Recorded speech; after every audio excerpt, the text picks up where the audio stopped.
Hey guys, welcome to my channel, Realm of Ori. In this video, we will continue with Volume 13, Chapter 2 on the Verge of Devastation, Part 2. And before we start, this video contains spoilers from the anime and manga series. And by the way guys, please don't forget to subscribe to my channel and click on the bell icon to get notifications for upcoming videos. So without further ado, let's get into the video. I'm going in, take it, and watch me do it. Whirlpool Water Strike. The blow that Gabiru struck broke up one of the blimps and sank it. The other dragonized warriors followed closely behind. Although they could not release the magical spear like Gabiru, they still launched a surprise attack on the airship using his enhanced bodily function. As things turned out, the Air Combat Air Corps would all die sooner or later. There are only 100 blimps. Now Gabiru's attack continues and the number of remaining ships is gradually decreasing. The position of the hunter and the prey reversed and the situation in the sky was decided. A little time passed. Supply troops belonging to the Imperial Army's Magic Tank Division will soon face trials. Gentlemen, I'm glad you followed me to this point. But everyone needs to be prepared, and then comes the heavy lifting. The person who said this was Hakuro, who had been assigned to the Green Legion. The Green Legion marched out at the same time as Gobta and others, running to get there so the enemy wouldn't find out. You are to be commended for your flexibility in using the chi fighting method, taught by me. Our mission is to cut off the enemy supply line here. Although it is not very meaningful, but if we can defeat the enemy's supply troops in the rear, we can more or less thwart the enemy's fighting spirit. There is no need to do needless killing in the face of the enemy, but there is no need to show mercy to the enemy either. Besides, Gobta has also changed. When the bait is right, it's right. You can't lose to the army chief either, but you have to play well. Listen up, don't think of anything superfluous while you're fighting. Be aware that the one who does not hack the enemy to death is himself. If you let the enemy escape, your partner will die as a result. It's an iron law on the battlefield. Just now, everyone was still panting, but they all unconsciously held their breath and listened to Hakuro speak. Let those who are well aware not be confused on the battlefield. The value of life is not created equal. Compared to the lives of those we cherish, other strangers become indifferent. And the enemy is still the aggressor. These fools have no value in keeping us alive. Don't think about it, kill them all. And just like that, the Green Legion has been waiting in the wings. They were waiting for Hakuru's instructions, to order a surprise attack. The army chiefs who led them were on a more dangerous mission, to be the decoy. Fight beautifully without disgracing the name of the 4 heavenly kings. The figure was clearly seen by Hakuru's additional skill, Heaven's Eye, and was then seen by everyone, even the most extreme legionnaire, through the communication network.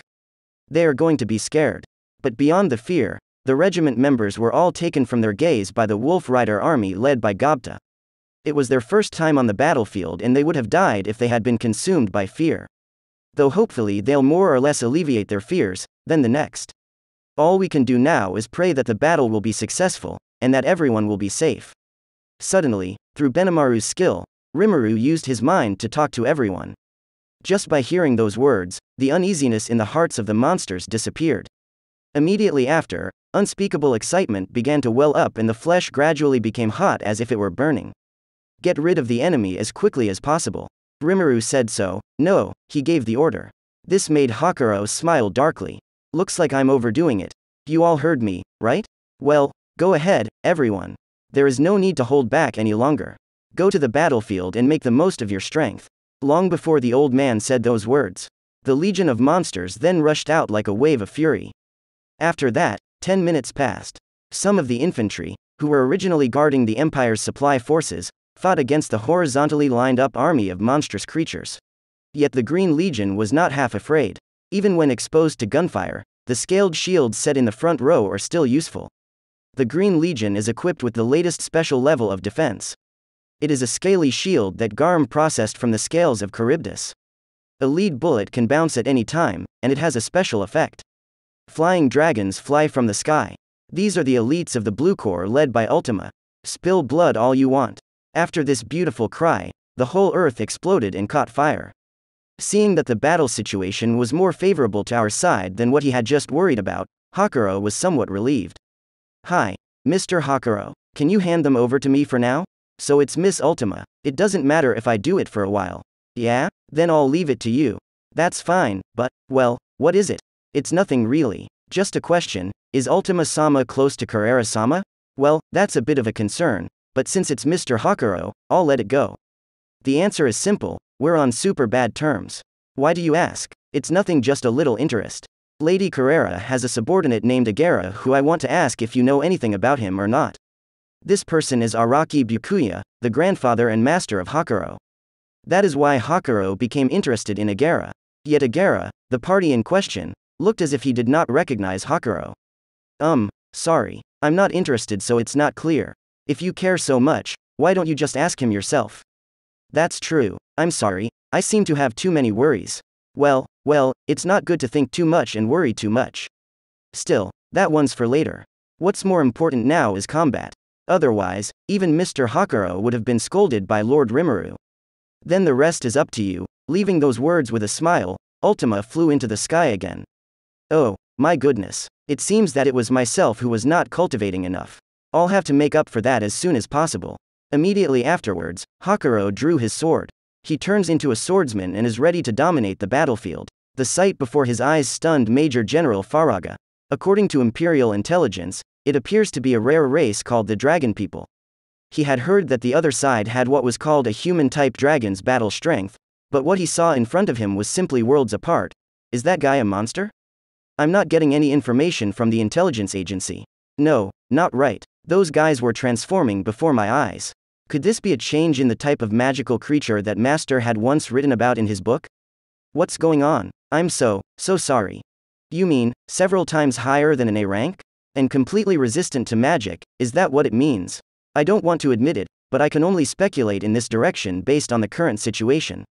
Our magic attack was useless at all, but the attack from the enemy magical creatures brought down our proud airship. Am I guessing? But now we have to think about countermeasures. Is the reason why it's said several times more is because each one is equivalent to a high-ranking wizard?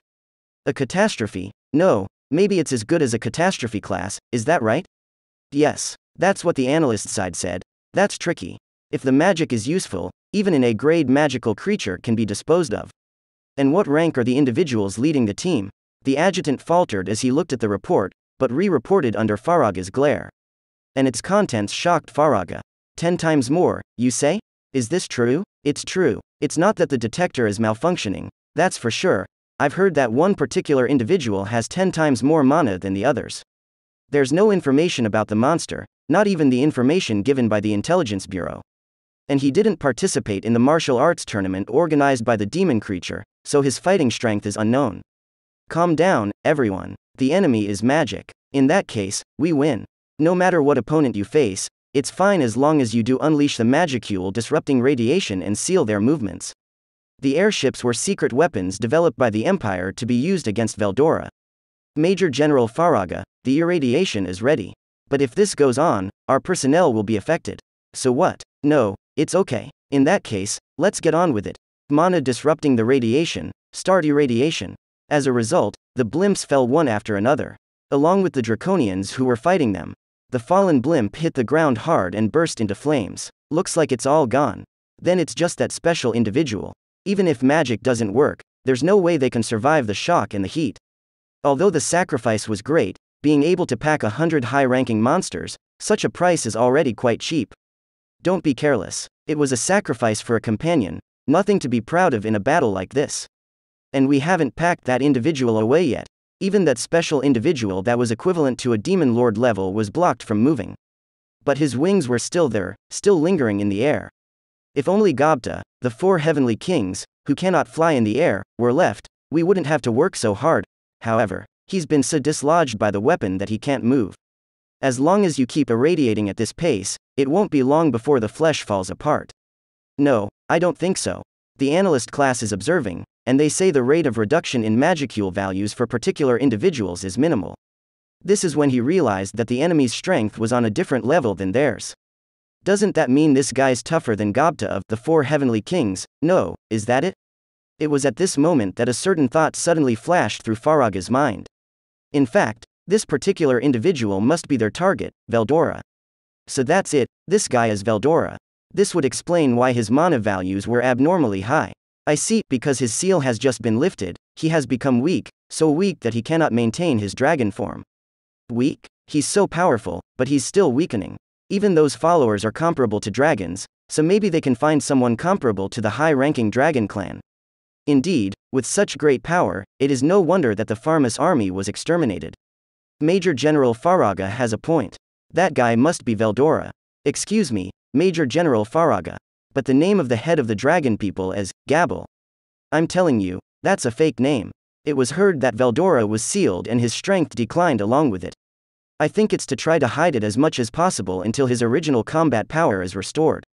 Although our ace blimp showed less damage, it was understandable that the opponent was Veldora.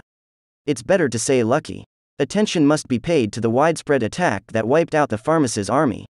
It's a correct choice to use the magic vein to disrupt the radiation to seal his movements as soon as possible.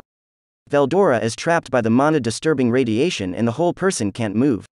As long as it continues to drain his strength at this pace, it will be easier to solve it afterwards. Is the output of the magicule disrupted radiation okay? No problem.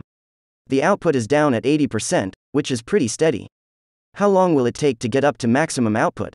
Not for an hour. The current state alone was a struggle to seal the action, but Veldora's flesh had begun to gradually crumble. The effect should be well worth the wait. Does that mean that Veldora has only an hour to live if he comes back? Until then, Lord Geist can also complete the ground suppression. Magic doesn't work, and that's because the opponent is Veldora and his dependent, which is something that can't be done. But the goddess of victory is smiling down on us. As long as we wait slowly like this, the Empire's long-cherished wish will come true.